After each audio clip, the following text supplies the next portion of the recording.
Small پاکس کتنی خطرناک بیماری ہوا کرتی تھی. 1977 کے اندر اسمال پاکس کا آخری کیس آیا. آپ حیران ہوں گے اسمال پاکس کی کوئی دوائی ایجاد نہیں ہوئی تھی, وہ ویکسین سے ہی ختم ہوا ہے, اور اس کو دنیا میں ایک بھی کیس نہیں ہے. Is this a success? This is a success story of science. اور جو آخری آئی تھی ہمارے پاس پینڈیمک, وہ اسپینش فلو کی تھی 1914 میں, 1914 میں. تو کتنی ڈیتھس ہوئی تھی؟ تقریباً 4 کروڑ.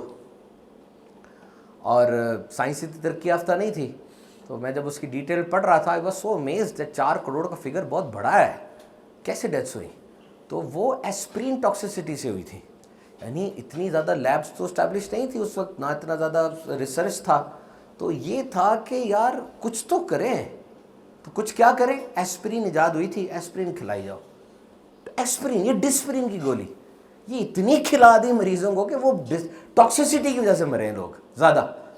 تو اب کتنی مینیج کر کے ڈوزز دی گئیں, کتنی مینیجڈ کر کے.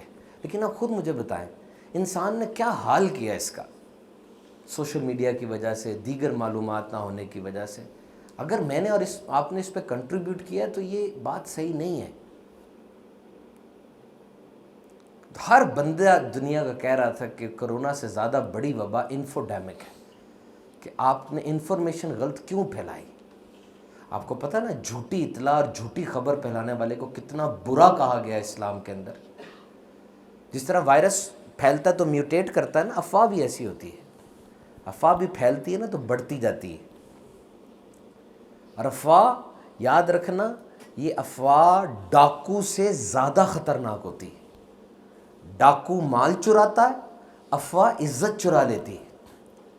افواہ دھوکے سے اعتماد توڑ دیتی ہے, لیکن جب افواہ کسی عقل مند کے کانوں سے ٹکراتی ہے دم توڑ دیتی ہے, وہ آگے نہیں پھر اس بات کو کرتا.